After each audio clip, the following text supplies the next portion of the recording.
السلام علیکم ورحمۃ اللہ وبرکاتہ۔ ان الحمد للہ نحمده ونستعینه ونستغفره ونؤمن به ونتوکل علیہ ونعوذ باللہ من شرور انفسنا ومن سیئات اعمالنا من يهده اللہ فلا مضل له ومن يضلل فلا هادی له وأشهد أن لا إله إلا الله وحده لا شريك له وأشهد أن محمدًا عبده ورسوله أما بعد فإن خير الحديث كتاب الله وخير الهدي هدي محمد صلى الله عليه وسلم وشر الأمور محدثاتها وكل محدثة بدعة وكل بدعة ضلالة وفي رواية وكل ضلالة في النار۔ فأعوذ بالله السميع العليم من الشيطان الرجيم من همزه ونفثه ونفخه ولو أننا نزلنا إليهم الملائكة وكلمهم الموتى وحشرنا عليهم كل شيء قبلا ما كانوا ليؤمنوا إلا أن يشاء الله ولكن أكثرهم يجهلون۔ اللهم أرنا الحق حقا وارزقنا اتباعه وأرنا الباطل باطلا وارزقنا اجتنابه۔ اللهم علمنا ما ينفعنا وانفعنا بما علمتنا وارزقنا علما۔ رب اشرح لي صدري ويسر لي أمري واحلل عقدة من لساني يفقهوا قولي۔ اس اللہ کے نام سے ابتدا جس کے ناموں کی کوئی انتہا ہی نہیں۔ ولو ان ما فی الارض من شجرۃ اقلام والبحر یمدہ من بعدہ سبعۃ ابحر ما نفدت کلمات اللہ۔ اس ذات اقدس پر کروڑوں درود و سلام ہوں جو تمام جہانوں کے لیے رحمت للعالمین بن کے آئے تھے۔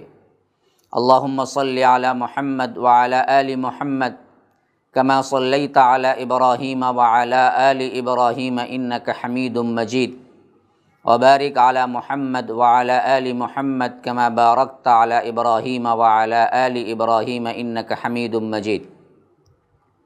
برادران اسلام، واجب الاحترام بزرگوں، دوستوں، عزیز ساتھیوں، لائق احترام ماؤں اور بہنوں،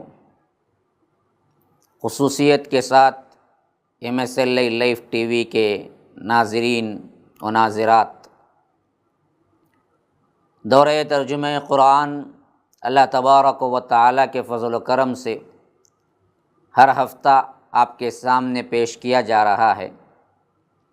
گزشتہ کا جو درس جن آیتوں پر مکمل ہوا وہ سورہ انعام آیت نمبر 110، اور اللہ تبارک و تعالیٰ کے فضل و کرم سے اسی کے ساتھ ساتھ 7واں پارہ بھی مکمل ہو گیا۔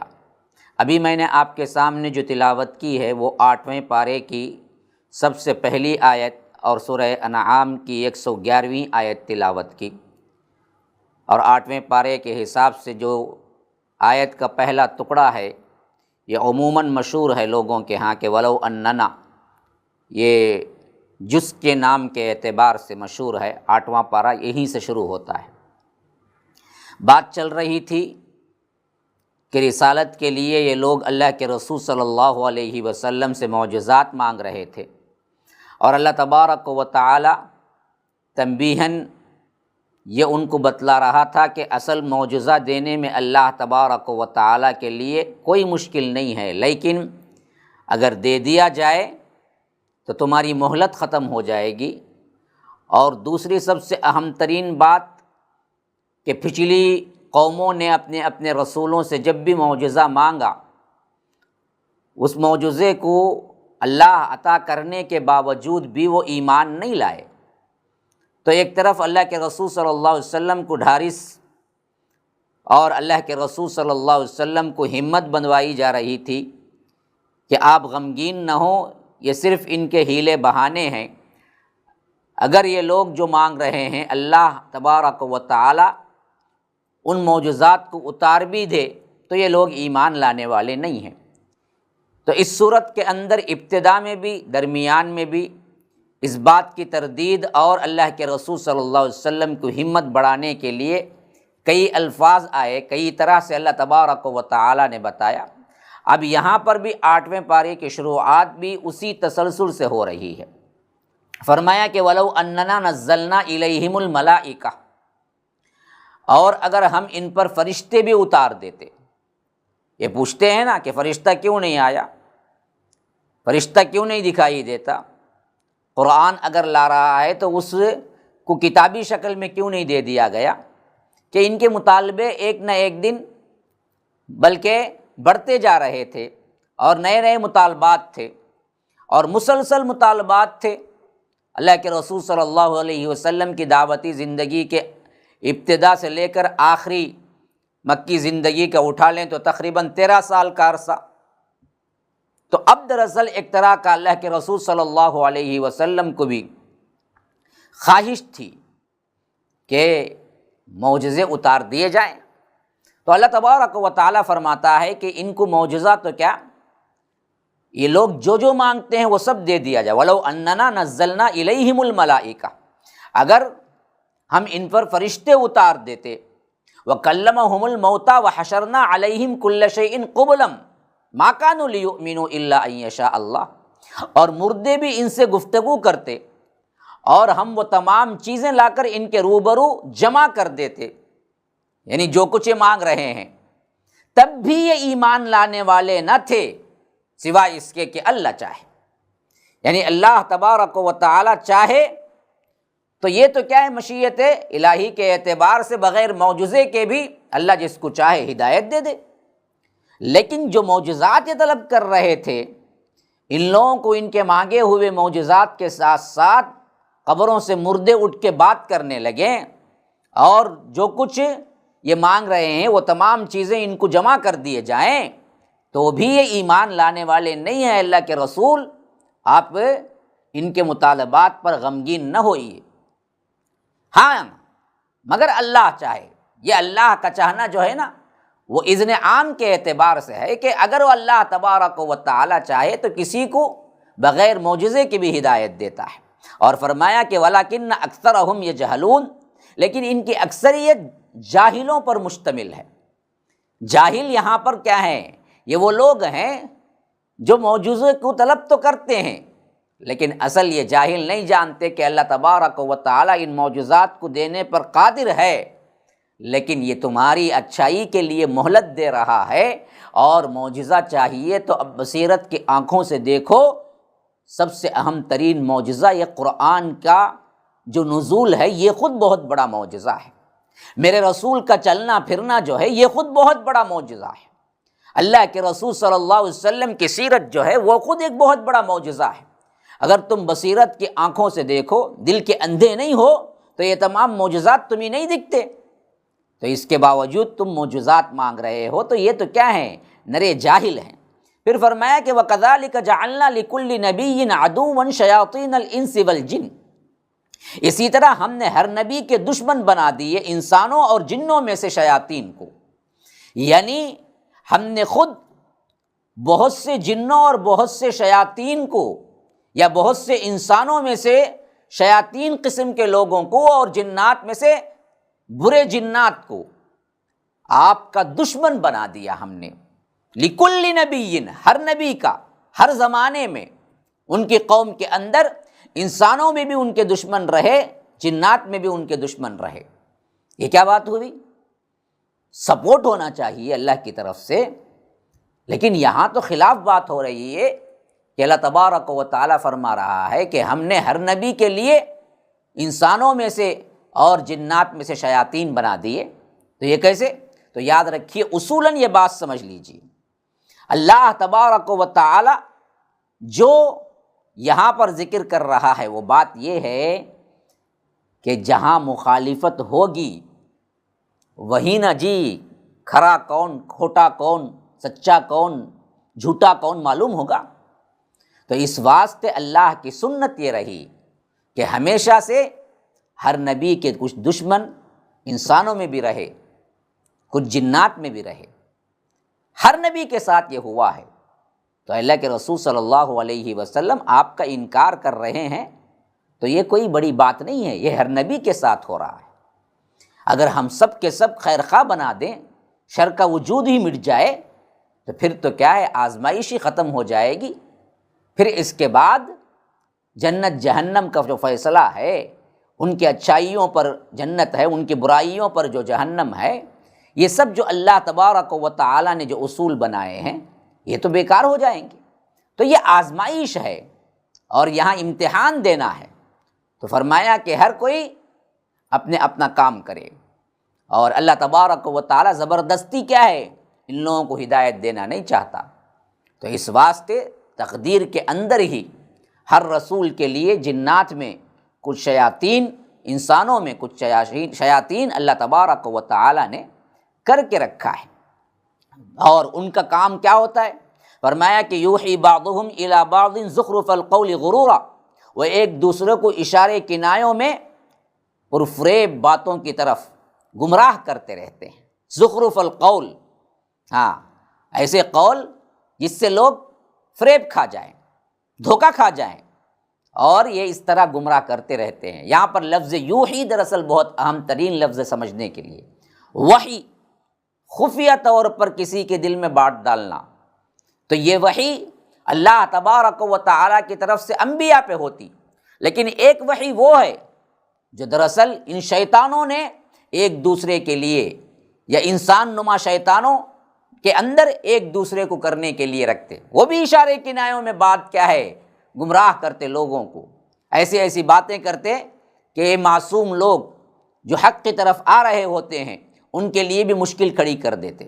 ہاں، ایک بات سوچ سمجھ کر کوئی فیصلہ اٹھانے والا ہوتا، کوئی چیز کیا ہے اسے حق نظر آ جاتی، قبول کرنے والا ہوتا، لیکن ایسے موقع پر ہوتا کیا ہے، کوئی نہ کوئی شیطان نما انسان یا شیطان ہی دل میں وسوسہ ڈالتا ہے، ارے تم مان لیے تو پھر عزت کیا رہ جائے گی جی، تمہارا وقار کیا ہو گیا، تمہاری ناک کٹ جائے گی، یہ چھوٹا بچہ ہے، یہ فلاں ہے، یہ تمہارے بچپن کا کیا ہے معاملہ ہے، یہ جو بچپن میں تمہارے ساتھ ایک ساتھ رہا، اب تمہارا قول کیا ہے وہ مان لے گا، اب تمہارے اوپر حکم جتائے گا، فلاں فلاں، پتہ نہیں حق کو ماننے کی کتنی رکاوٹیں ہوتی ہیں جو ان کے اپنے ہی ڈالتے ہیں۔ یہ وہی وساوس ہیں جس کا عموماً شکار ہو جاتے ہیں جو رب العالمین یہاں ذکر کر رہا ہے۔ اور آخری میں فرمایا وَلَوْ شَاءَ رَبُّكَ مَا فَعَلُوهُ، اگر رب چاہتا، آپ کا رب چاہتا تو وہ یہ نہیں کر سکتے۔ برائی میں یہ اشارہ کنایوں سے لوگوں کو بھٹکا نہیں سکتے۔ ظاہر بات ہے اس پوری کائنات کا ایک پتا بھی اللہ کے اذن کے بغیر ہل نہیں سکتا۔ پھر ابو جہل کی کیا مجال کہ حضرت سمیہ کو شہید کر دیتا رضی اللہ عنہ۔ اللہ تبارک و تعالی انتظام نہیں کر سکتا تھا کہ وہ ہاتھ نیزہ لے کے کیا ہے، ہاتھ میں نیزہ لے کے ہاتھ اٹھائے اور اللہ شل کر دے۔ طاقت، پاور اللہ کے پاس ہے سب کچھ، لیکن اللہ تبارک و تعالی نے یہ نہیں کیا۔ یہ دراصل آزمائش تھی۔ اللہ تبارک و تعالی یہ آزمائش ہی کے نتیجے میں جنت اور جہنم رکھا ہے۔ تو یاد رکھیے، اسی لیے فرمایا کہ وَلَوْ شَاءَ رَبُّكَ مَا فَعَلُوهُ، ان کی شرارتوں سے اور ان کی جو کچھ اذیتیں ہیں ان سے جو ایمان والے نمٹ رہے ہیں، مشکلیں سہ رہے ہیں، اگر اللہ چاہتا تو نہ ہوتا، لیکن اللہ تبارک و تعالی یہ چاہتا ہے کہ کھرا کھوٹا الگ ہو جائے، ایمان والوں کو آزمائشیں ہوں، پھر ان آزمائشوں کے نتیجے میں ان کے درجات بہت بلند ہو جائیں، جیسا کہ سورہ یاسین میں فرمایا قال یا لیت قومی یعلمون بما غفر لی ربی وجعلنی من المکرمین۔ جب ایک بندے توحید نے کلمہ توحید کو بلند کیا تو ان کی قوم نے انہیں کیا کیا، شہید کر دیا، لیکن وہ شہادت پا کے جب جنت میں گئے تو ان کا قول اللہ ذکر کرتا ہے کہ کس طرح میرے رب نے مجھے بخش دیا اور بہت ہی معزز ترین لوگوں میں مجھے شامل کر دیا۔ تو یہ آزمائشیں اہل ایمان کو ہوتی ہیں، لیکن اصل وجہ کیا ہے؟ دراصل ان کے ایمان ان کے درجات کو بلند کرنا اور ان کے ایمان کو مضبوط کرنا ہوتا ہے۔ تو آخری میں فرمایا فذرہم وما یفترون، تو اللہ کے رسول صلی اللہ علیہ وسلم چھوڑیے آپ ان کو اور ان کی جو کچھ بھی جھوٹ افطرا پردازیاں ہیں ان سب کو آپ چھوڑیے، اس کام میں آپ لگے رہیے۔ یہ طریقہ خود رب العالمین کا ہے کہ ان کی شرارتوں کے لیے اللہ نے انہیں ڈھیل دے رکھا ہے۔ پھر فرمایا کہ وَلِتَصْغَىٰ إِلَيْهِ أَفْئِدَةُ الَّذِينَ لَا يُؤْمِنُونَ بِالْآخِرَةِ، اور ایسا اس لیے ہے تاکہ مائل ہو جائیں ان کی طرف ان لوگوں کے دل جو آخرت پر ایمان نہیں رکھتے، یعنی جو کافر ہے، جو ہٹ درم ہے، وہ اور زیادہ اپنی کفر میں، اپنی ہٹ درمی میں آگے چل جائے اور واضح ہو جائے کہ کافر کون ہے، کون سچا پکا مسلمان ہے۔ اس لیے ہم نے ان کو چھوٹ دے رکھی ہے تاکہ جو آخرت پر ایمان نہیں رکھتے ان کے دل اور زیادہ مائل ہو جائیں۔ کہ لوگ باتیں بناتے ہیں نا جی، تم اللہ اللہ کرتے ہو، کہاں گیا تمہارا اللہ، کہاں گیا تمہارا کیا ہے، تم جس کو پکارتے ہو اس کی مدد کیوں نہیں آئی؟ تو اللہ کہتا ہے کہ اس طرح یہ کفر میں اور آگے بڑھ جائیں، اور فرمایا کہ وَلِيَرْضَوْهُ وَلِيَقْتَرِفُوا مَا هُمْ مُقْتَرِفُونَ، اور تاکہ وہ اس کو پسند بھی کریں اور پھر وہ اپنے برے اعمال کا جو بھی انبار جمع کرنا چاہیں جمع کر لیں۔ اچھی طرح سمجھ لیجئے، اللہ تبارک و تعالی نے دنیا کے اندر حق و باطل کی کشمکش رکھی ہے، جس کا لازمی نتیجہ یہ نکلے گا کہ سچا کون ہے جھوٹا کون ہے الگ ہو جائے گا، اہل حق نکھر کر ایک طرف ہو جائیں گے، اہل باطل الگ کھڑے ہو جائیں گے، صاف پہچان لیے جائیں گے۔ انسانی معاشرے میں یہ ہونا ضروری ہے، جیسے رب نے فرمایا کہ حتیٰ یمیز الخبیث من الطیب، کہ پاک اور خبیث دونوں الگ الگ نمایاں ہو کر رہ جائیں، تو یہ ہونا ہے۔ تو اس کے لیے اللہ تبارک و تعالیٰ کا یہ قانون ضرور ہوگا کہ اس کے تحت آزمائش ہوگی اور ان بدبختوں کو چھوٹ دیا جائے گا، اور وہ جو چاہتے ہیں ان کے مطابق ہوں گے تاکہ اہل کفر اپنے کفر میں اور زیادہ آگے بڑھ جائیں۔ فرمایا کہ افغیر اللہ ابتغی حکما، گویا کہ ایک بہت بڑا کیا ہے، ان کو سوچنے پر مجبور کر دینے والا سوال ہے، کیونکہ وہ بھی اللہ کو مانتے تھے۔ تو اللہ کے رسول صلی اللہ علیہ وسلم ذرا ان سے پوچھیے، کیا میں اللہ کے سوا کوئی اور حکم ڈھونڈ لوں، کوئی اور حاکم ڈھونڈ لوں، کسی اور کا حکم مان لوں؟ سوچو تم خود ہی، میں کیسے اللہ تبارک و تعالیٰ کو چھوڑ کر دوسروں کو حکم مان لوں؟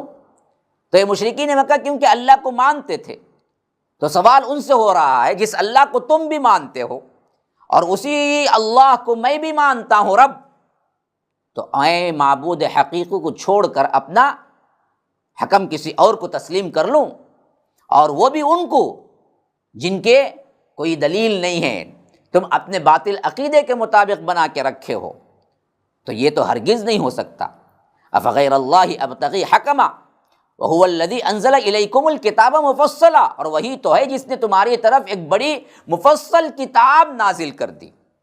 وَالَّذِينَ آتَيْنَاهُمُ الْكِتَابَ يَعْلَمُونَ أَنَّهُ مُنَزَّلٌ مِّن رَّبِّكَ بِالْحَقِّ فَلَا تَكُونَنَّ مِنَ الْمُمْتَرِينَ، اور اے نبی صلی اللہ علیہ وسلم جنہیں ہم نے پہلے کتاب دی تھی وہ جانتے ہیں کہ یہ نازل کی گئی ہے آپ کے رب ہی کی طرف سے، یعنی اہل یہود نصارہ یہ لوگ اچھی طرح جانتے ہیں کہ یہ قرآن برحق ہے، آپ کی طرف حق کے ساتھ نازل ہوا، منزل من ربک بالحق، تو فلا تکونن من الممترین، تو ہرگز نہ ہو جانا شک کرنے والوں میں۔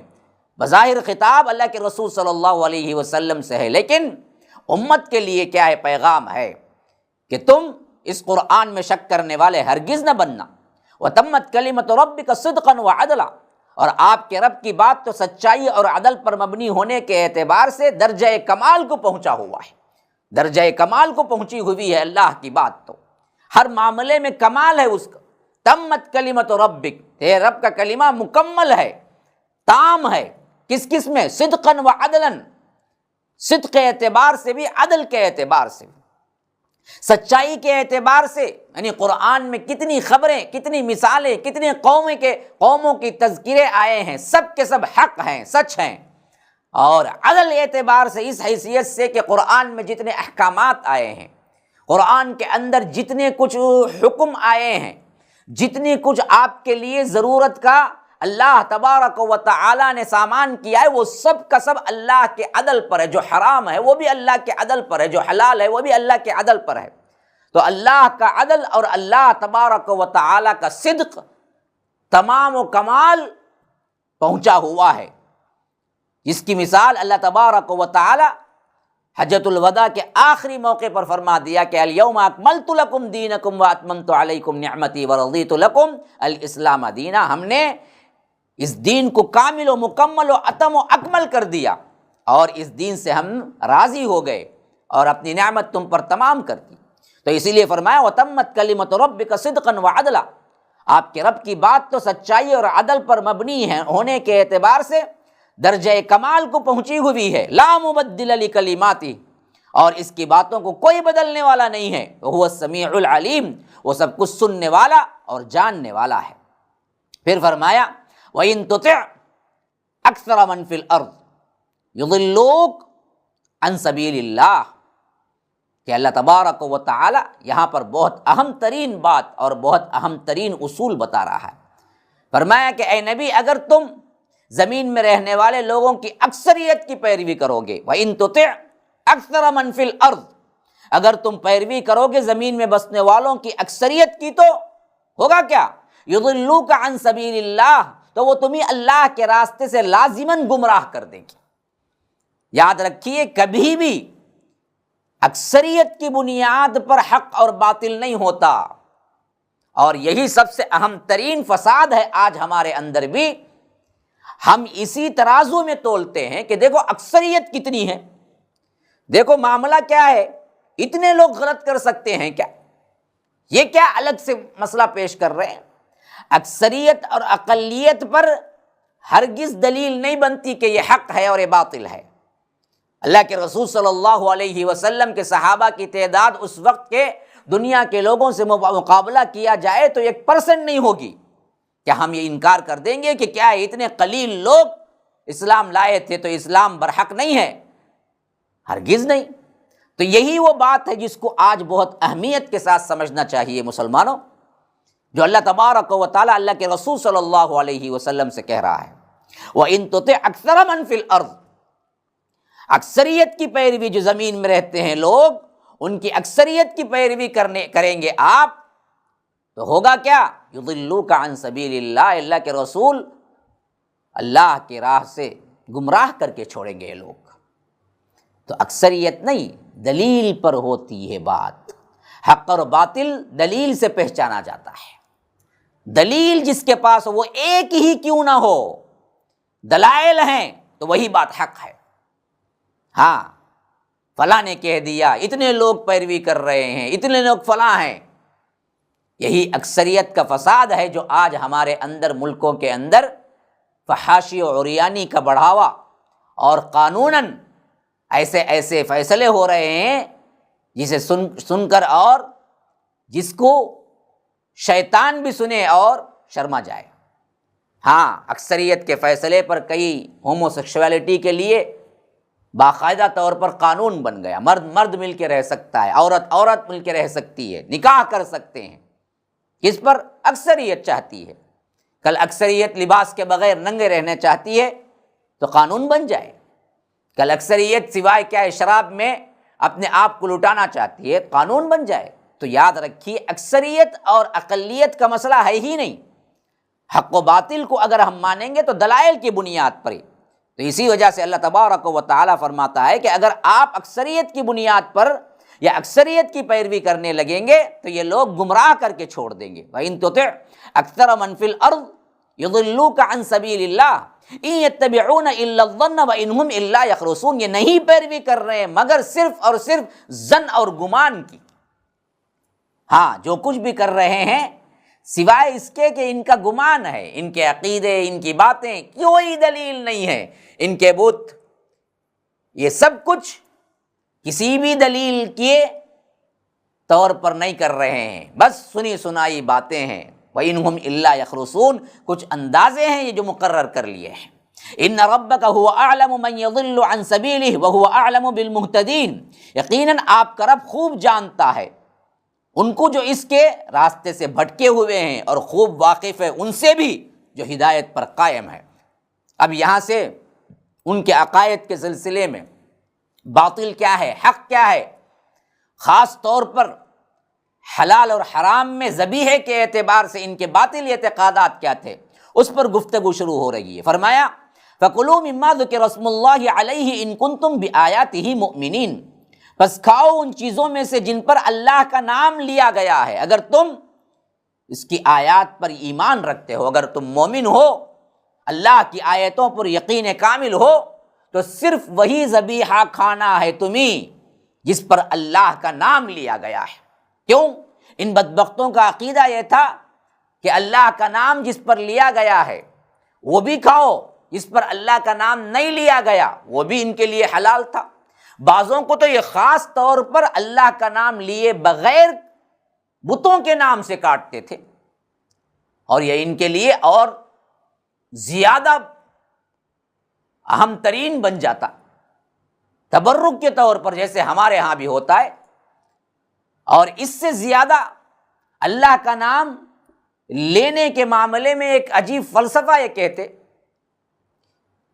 اللہ تبارک و تعالی جب مردار حرام کیا، اور یہ مردار حرام ہونے کی آیتیں پہلے بھی ہم پڑھ چکے ہیں، انما حرم علیکم المیتہ، تو انہوں نے کہا کہ عجیب بات ہے تمہاری، جس کو اللہ مار دے، مردار وہی ہے نا جی جو خود مر جائے، جسے اللہ مار دے، تو ان بدبختوں نے کہا کہ جس کو اللہ مار دے وہ تو حرام ہے، جس کو تم خود ذبح کرتے ہو یہ تو حلال ہے۔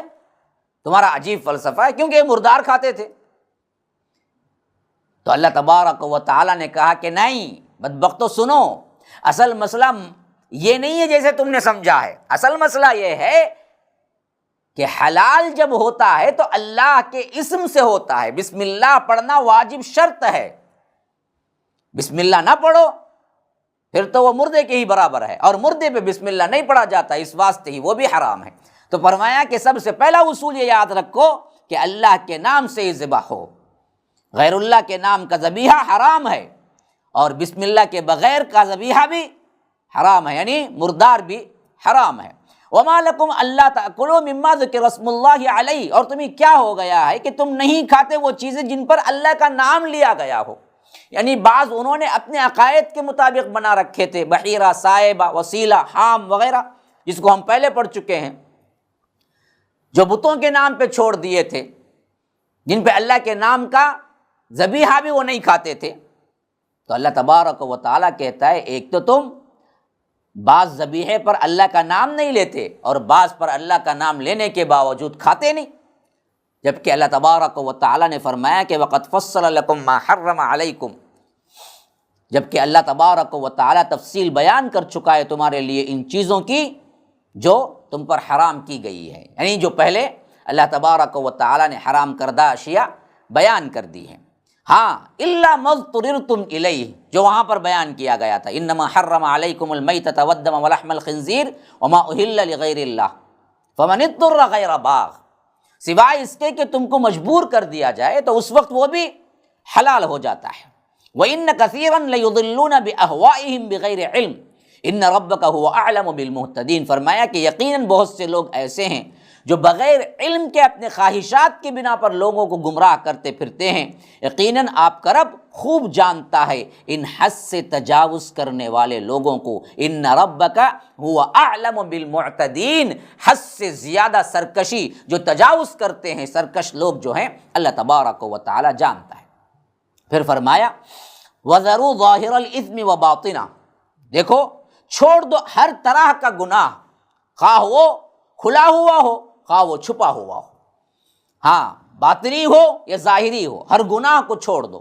ان الذین یکسبون الاثم، یقیناً جو لوگ گناہ کماتے ہیں، ہاں جن کا شعار، جن کا کام، جن کا 24 آورس کا کیا ہے، بھاگ دوڑ، گناہ ہی گناہ ہوتا ہے، تو اللہ تبارک و تعالیٰ فرماتا ہے سیجزون بما کانوا یقترفون، انہیں جلد ہی بدلہ ملے گا جس کا وہ جمع کر رہے ہیں، جتنے گناہ وہ جمع کر رہے ہیں، سمجھ رہے ہیں کہ کوئی دیکھنے والا نہیں، کوئی پوچھنے والا نہیں، ہرگز بھی نہیں، پائی پائی سب کچھ نوٹ ہو رہی ہے، حرکت حرکت، جنبش جنبش نوٹ ہو رہی ہے، اور سب جمع کر کے برابر کا بدلہ انہیں دے دیا جائے گا۔ وَلَا تَأْكُلُوا مِمَّا لَمْ يُذْكَرِ اسْمُ اللَّهِ عَلَيْهِ وَإِنَّهُ لَفِسْقٌ۔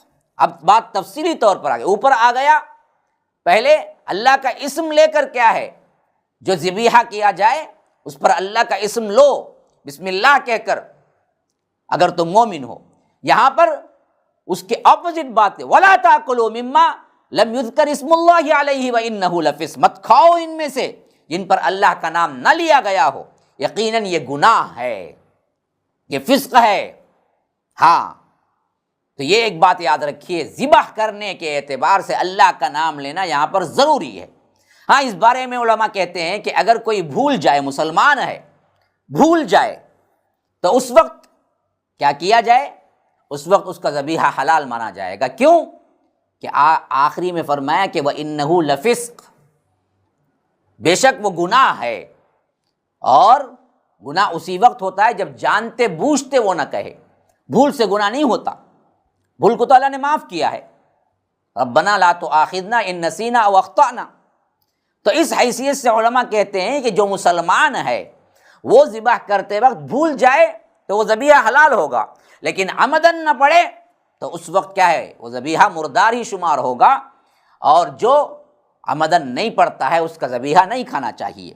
پھر فرمایا کہ وَإِنَّ الشَّيَاطِينَ لَيُوحُونَ إِلَىٰ أَوْلِيَائِهِمْ لِيُجَادِلُوكُمْ وَإِنْ أَطَعْتُمُوهُمْ إِنَّكُمْ لَمُشْرِكُونَ۔ یقیناً یہ شیاطین اپنے ساتھیوں کو وہی کرتے رہتے ہیں، یعنی ایک دوسرے کو اشارہ کرتے رہتے ہیں گمراہ کرنے کے لیے، اور یہ بھی دراصل سب سے اہم ترین ان کا کام ہے۔ برے لوگ ایک دوسرے کو اشارہ کس معاملے میں کرتے ہیں؟ لِيُجَادِلُوكُمْ، تاکہ وہ تم سے جھگڑا کریں، ہاں، خواہ مخواہ کا جھگڑا پیدا کریں۔ اچھا انسان آتا ہے، قرآن و سنت سنتا ہے، عمل کرنے کے جذبے پہ آگے بڑھتا ہے، لیکن ایسے شریر قسم کے لوگ ان کے ذہنوں میں کیا کرتے ہیں، ایسی باتیں، ایسے سوالات اٹھاتے ہیں جس سے جا کے وہ جھگڑا کرتا ہے اور ہدایت سے رک جاتا ہے۔ یہ سب سے اہم ترین شریر لوگوں کا، فسادی لوگوں کا کام ہے کہ جھگڑے پیدا کریں۔ وَإِنْ أَطَعْتُمُوهُمْ إِنَّكُمْ لَمُشْرِكُونَ، اور اگر تم ان کا کہنا مانو گے تو تم بھی مشرک ہو جاؤ گے۔ جیسے اوپر بات آئی نا، میں بتایا نا، یہ کیا جی عجیب بات ہے، جسے اللہ مارتا ہے وہ تو حرام ہے، جسے ہم ذبح کرتے ہیں، ہم مارتے ہیں، وہ تو حلال ہے۔ اب عقل سے دیکھے تو فلسفہ ٹھیک لگتا ہے، تو مردار بھی حلال ہے، کھاؤ۔ تو اس طرح کے مجادلے کرتے ہیں، اس طرح کے کیا ہیں، جھگڑے پیدا کرتے ہیں۔ تو اللہ تعالیٰ کہتا ہے اگر ان کی بات تم مانو گے تو ہوگا کیا، انکم لمشرکون، کہ تم بھی مشرکوں میں سے ہو جاؤ گے۔ یہ اصل معاملہ ہے، مشرکین کی باتیں اور ان کے وہ توحید کے خلاف اکساتے جو ہیں، ان وساوس کو انسان مان لے پھر مشکل میں پڑ جاتا ہے، اس کا ایمان خراب ہو جاتا ہے۔ ہاں، ایمان خراب اس حد تک ہوتا ہے کہ شرک جیسی گندگی اس کے اندر آ جاتی ہے۔ اس واسطے ہی شرک کرنے والوں سے بھی دور رہنا ہے، اور ان کے اٹھائے گئے سوالات سے بھی دور رہنا ہے، ان کی مجلسوں سے بھی دور رہنا ہے۔ کیوں؟ ایسے میں ہو سکتا ہے کہ آپ نادانی میں ان کی باتوں کو سیریس لے لیں اور آپ کا ایمان خراب ہو جائے۔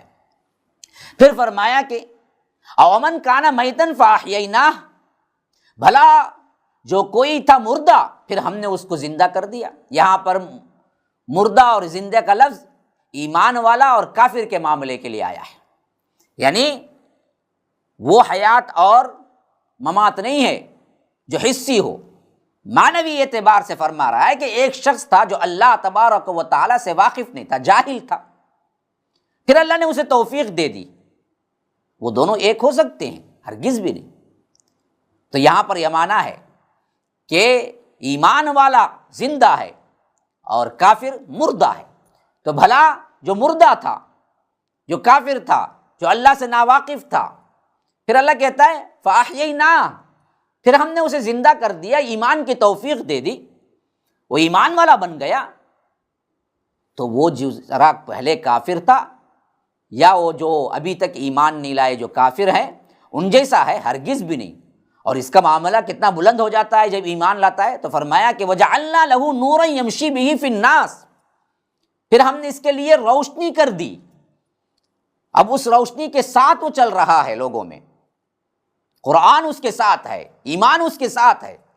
نورن یمشی بہ فی الناس، لوگوں کے ساتھ اس نور، اس روشنی کے ساتھ وہ چل رہا ہے۔ پہلے کوئی روشنی نہیں تھی، اندھا تھا، اندھیرا تھا، اب قرآن کی روشنی ساتھ میں ہے۔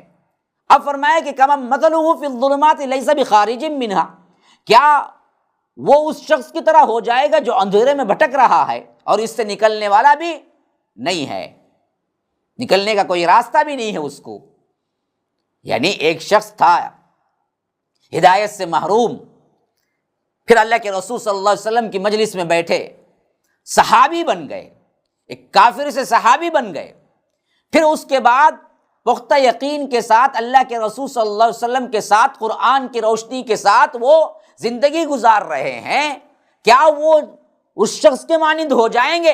کما مثلہ فی الظلمات، جو بالکل اندھیروں میں بھٹک رہا ہے، لیس بخارج منہا، اور اس سے نکلنے والے بھی نہیں ہے، کوئی اس کا چانس بھی نہیں ہے، تو وہ دونوں کیسے برابر ہو سکتے ہیں؟ کذالک زین للکافرین ما کانوا یعملون، اسی طرح ہم خوبصورت بنا دیتے ہیں، مزین کر دیا گیا ہے ان کافروں کے لیے جو کچھ بھی یہ برا عمل کر رہے ہیں۔ یہ جو کچھ بھی کر رہے ہیں ان کو یہی اچھا دکھتا ہے، ہاں، برے لوگوں کا برا عمل ان کے لیے برا نہیں دکھتا، ان کے لیے اچھا دکھتا ہے۔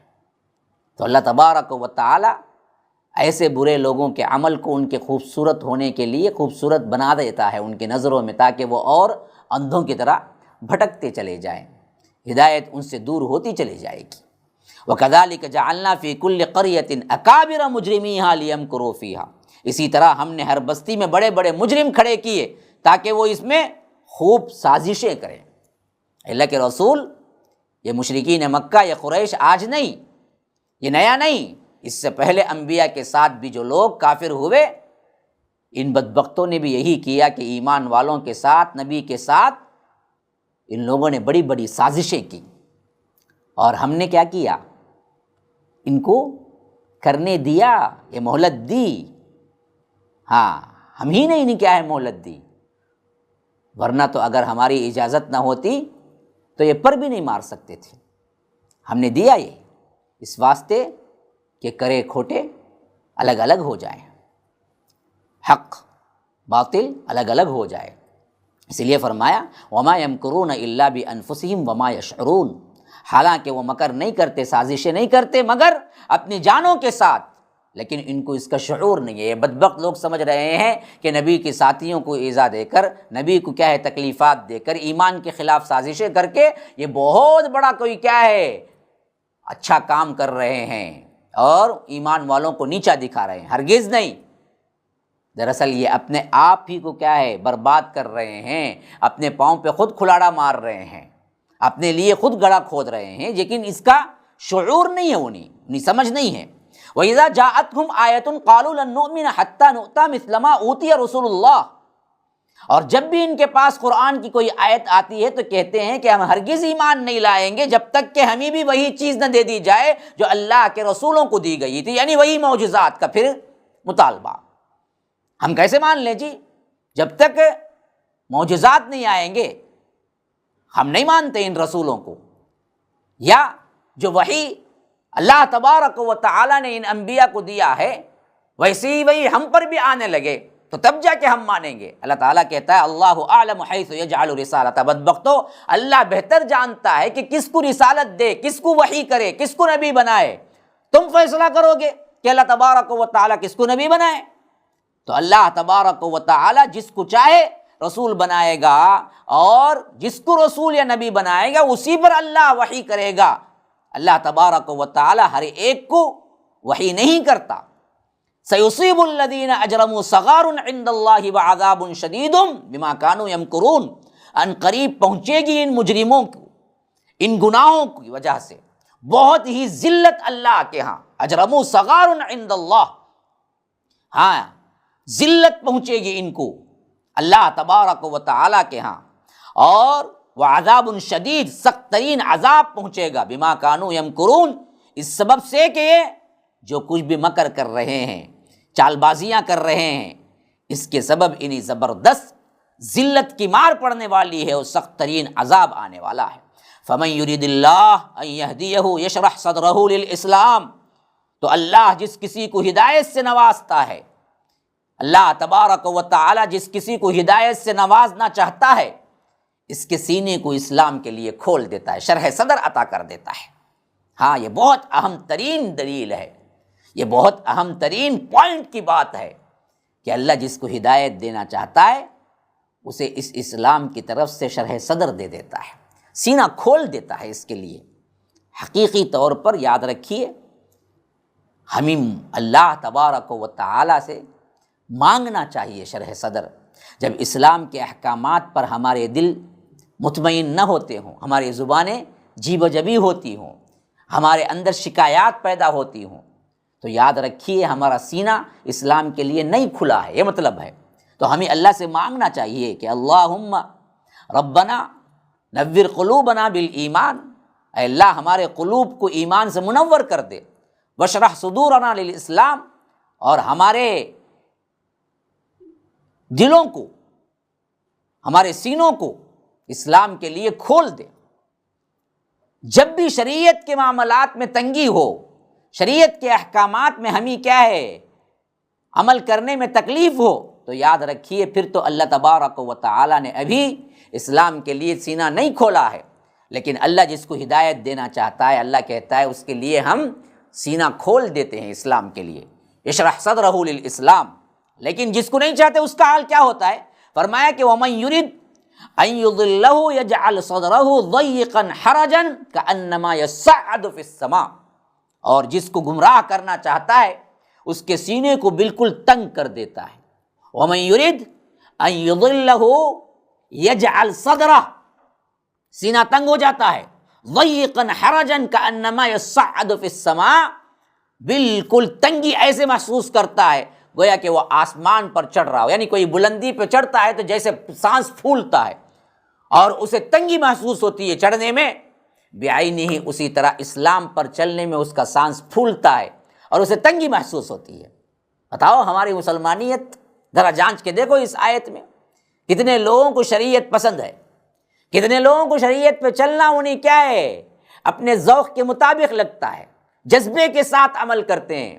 کتنے لوگ ہیں جن کو شریعت پر چلنا اتنا ناگوار ہے گویا کہ وہ چڑھائی پہ چڑھ رہے ہوں، جس طرح ایک اونچائی پر چڑھنے والے کی سانس پھولتی ہے اسی طرح ہمیں اسلام پر چلنے پر بھی ہماری سانس پھولنے لگتی ہے، یہی کیفیت ہوتی ہے۔ تو یہ اللہ جس کو گمراہ کر دینا چاہے اس کا حال ہوتا ہے یہ کہ ہم اس کا سینہ تنگ کر دیتے ہیں، اور اس حد تک کہ وہ ایسا گمان، ایسا محسوس کرنے لگتا ہے گویا کہ وہ بلندی پہ چڑھ رہا ہے۔ کذالک یجعل الرجس علی الذین لا یؤمنون، اسی طرح اللہ تعالی ناپاکی مسلط کر دیتا ہے ان لوگوں کو جو ایمان نہیں لاتے۔ یہ ناپاکی ہے، رجس کہا اللہ تعالیٰ نے اس کو، کذالک یجعل الرجس، فرمایا کہ یہ جو چیز ہے نا جی، اسلام پر چلنے پر تنگی، اسلامی احکامات پر آپ کے لیے کیا ہے خوشی نہیں ہے، جذبہ نہیں ہے، چیب چبی ہونا، ہاں ہیلے بہانے تلاش کرنا، یہ دراصل رب کی طرف سے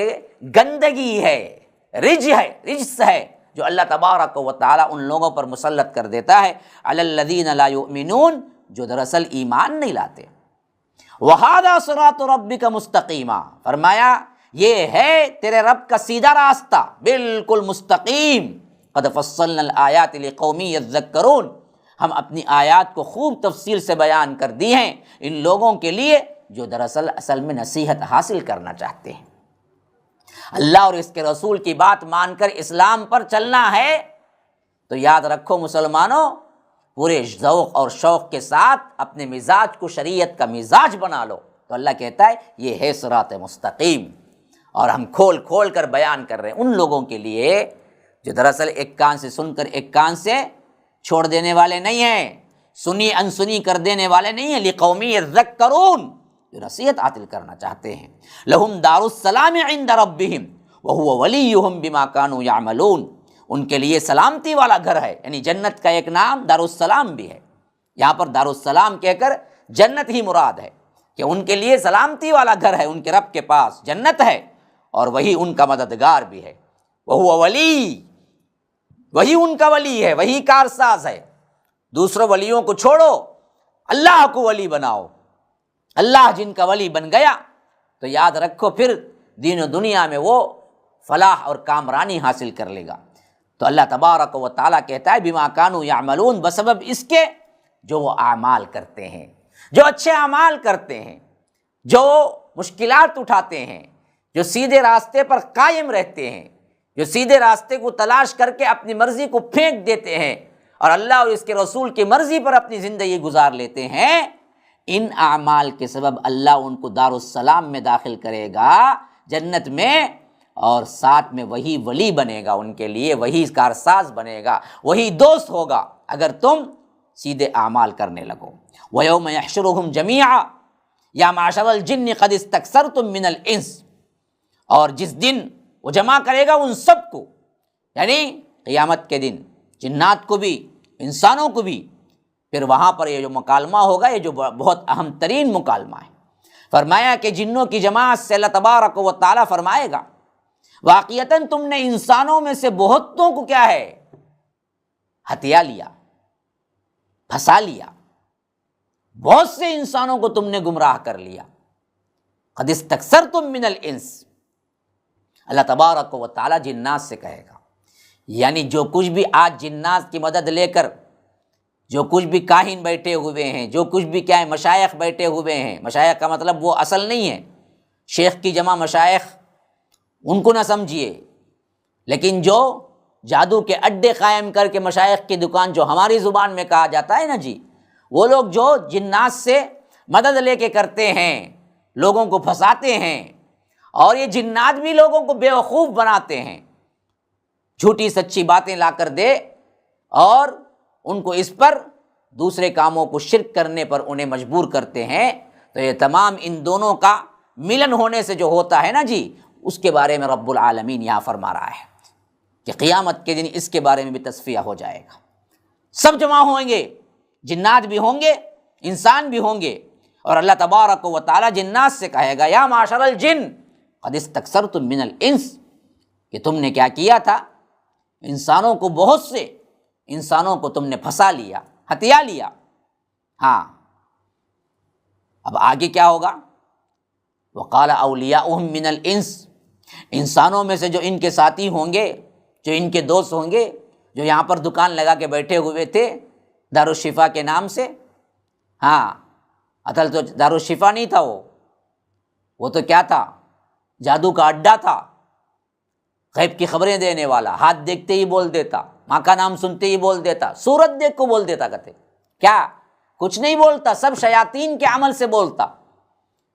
تو جو شیاطین کو استعمال کیے یہاں پر، اور شیاطین نے جن انسانوں کو استعمال کیا، وہ اوپر اللہ نے ذکر کیا کہ تم نے بہت سے انسانوں کو پھنسا لیا، گمراہ کیا، قد استکثرتم من الانس، تو وقال اولیاؤہم من الانس، انسانوں میں جو ساتھی ہوں گے جنوں کے، جن سے انہوں نے کیا کیا، ملی بھگت کر کر انسانوں کو دھوکہ دیا، جادو وغیرہ کے لیے استعمال کیا، تو وہ کہیں گے ربنا استمتع بعضنا ببعض، اے ہمارے رب، اے ہمارے پروردگار، اصل یہ ہے کہ ہم نے ایک دوسرے سے فائدہ اٹھاتے رہے، ہاں اس نے ہم کو گمراہ کیا، ہم نے ان سے فائدے اٹھائے، دونوں چلتے رہے، استمتع بعضنا ببعض، ہاں اپنے کام نکلواتے رہے اور ہم سے یہ مفادات حاصل کرتے رہے۔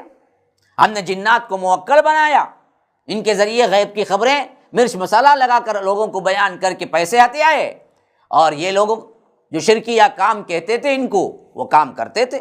وَبَلَغْنَا أَجَلَنَا الَّذِي أَجَّلْتَ لَنَا، فرمایا کہ اور ہم اپنی اس مدت کو پہنچ گئے جو ہمارے لیے تو نے مقرر کر دی تھی، یعنی آخری موت آ گئی، مر گئے، دونوں کی موت آئی، دونوں مر گئے۔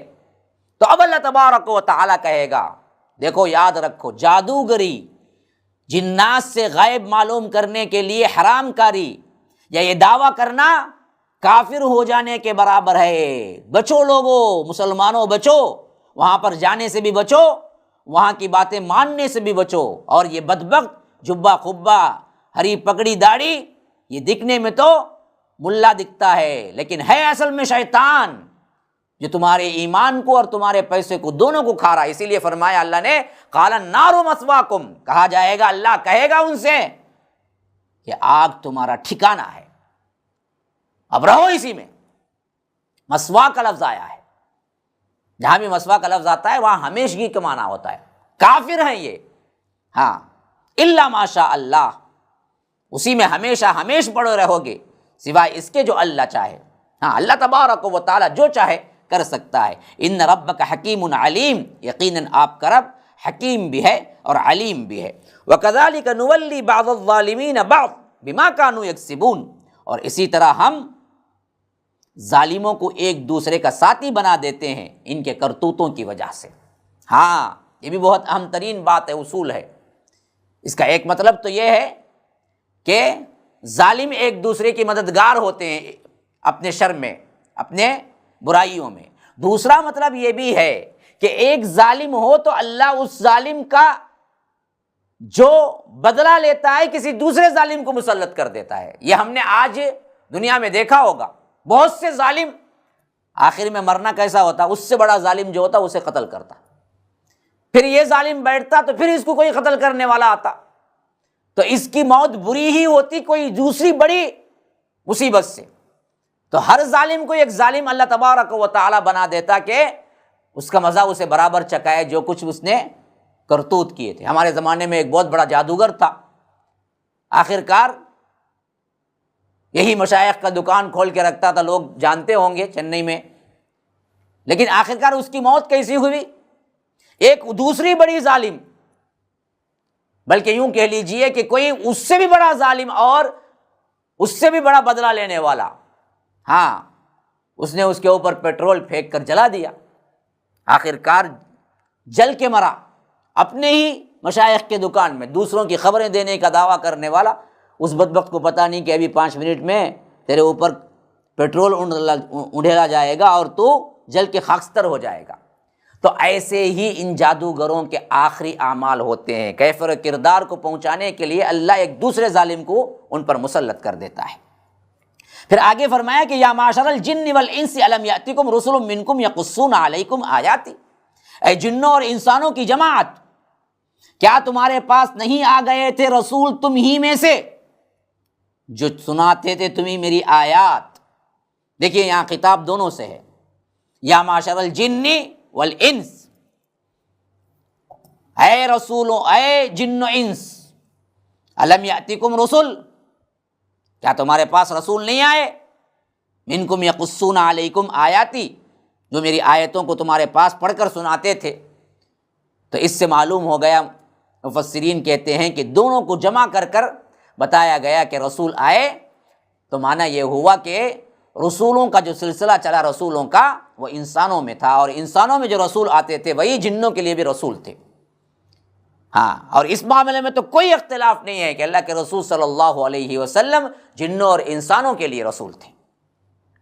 اس لیے یہاں فرمایا کہ دونوں کو خطاب تھا، لیکن رسولوں کا ذکر انسانوں میں سے فرمایا۔ وَيُنذِرُونَكُمْ لِقَاءَ يَوْمِكُمْ هَذَا، اور تمہیں خبردار کرتے تھے تمہارے اس دن کی ملاقات کا، آخرت کا ملاقات کے بارے میں انذار کے لیے آئے تھے، خبردار کرنے کے لیے آئے تھے، لیکن تم نے اس وقت نہیں مانا۔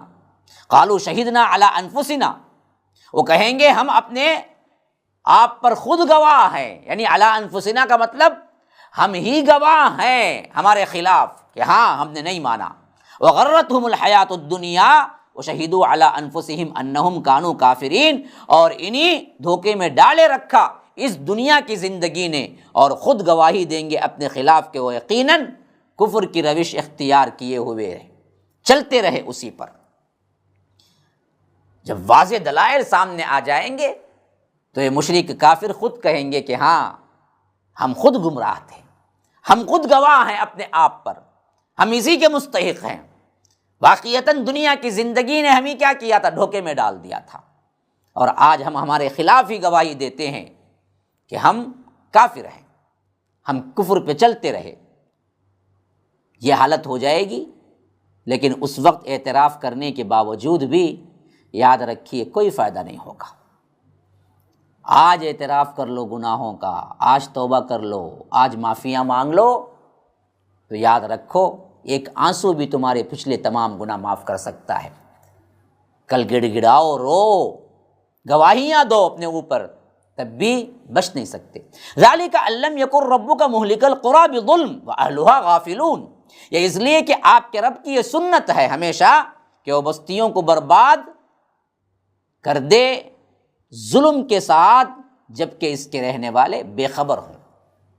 یہ اصول اللہ کا ہے۔ مختلف قوموں کی طرف رسولوں کو بھیجا گیا اور انہیں اپنے قوموں میں رہ کر انذار اور تذکیر اور تبشیر کا فریضہ انجام دینے کے لیے کہا گیا، پھر اس قوم نے قبول حق کرنے سے انکار کر دیا، تب اللہ کا عذاب آتا ہے۔ تو اللہ نے ہر قوم میں انبیاء بھیجے، پھر اس کے بعد ہی عذاب بھیجا۔ تو اسی لیے اللہ کہتا ہے ذالک ان لم یکن ربک مہلک القری، یہ اس وجہ سے اللہ تبارک و تعالیٰ نے انبیاء کو بھیجا پھر اس کے بعد انہیں ہلاک کیا، کہ اس واسطے کہ اللہ کا اصول یہی ہے، اللہ کی سنت یہی ہے کہ کسی بھی قوم کو اللہ تبارک و تعالیٰ ہلاک نہیں کرتا جب تک کہ وہ غافل ہوں، ان پر انبیاء نہیں آئے ہوں، وہاں پر انذار اور تبشیر کا کام نہیں ہوا ہو، جیسا کہ دوسری جگہ فرمایا وما كنا معذبین حتی نبعث رسولا۔ ہاں، جب بھی اللہ تبارک و تعالیٰ عذاب بھیجتا ہے، کسی قوم کو جڑ کاٹ دی جاتی ہے، نسیم منسیہ کر دیا جاتا ہے کسی قوم کو، تو اس کو اس سے پہلے رسول بھیجتا ہے۔ تو فرمایا اسی واسطے ہم تمہارے پاس بھی رسول بھیجے، لم یأتکم رسل منکم، لیکن تم نے نہیں مانا۔ تو اللہ تبارک و تعالیٰ کا یہ کام نہیں کہ بغیر رسول بھیجے غافل لوگوں کو اللہ تبارک و تعالیٰ برباد کر دے۔ اللہ تبارک و تعالیٰ رسول بھیجتا ہے، حق واضح ہو جاتا ہے، پھر بھی حق کا انکار کر کے وہ ڈٹے رہیں تو اللہ تبارک و تعالیٰ تب ان کے اوپر اللہ عذاب بھیجتا ہے۔ وَلِكُلٍّ دَرَجَاتٌ مِّمَّا عَمِلُوا، ہر ایک کے لیے درجات ہیں ان کے عمل کے اعتبار سے، یعنی جنت اگر ملے گی تو جنت میں بھی سب کے سب برابر نہیں ہیں، نیک اعمال میں بھی درجات ہیں، برے اعمال میں بھی درجات ہیں۔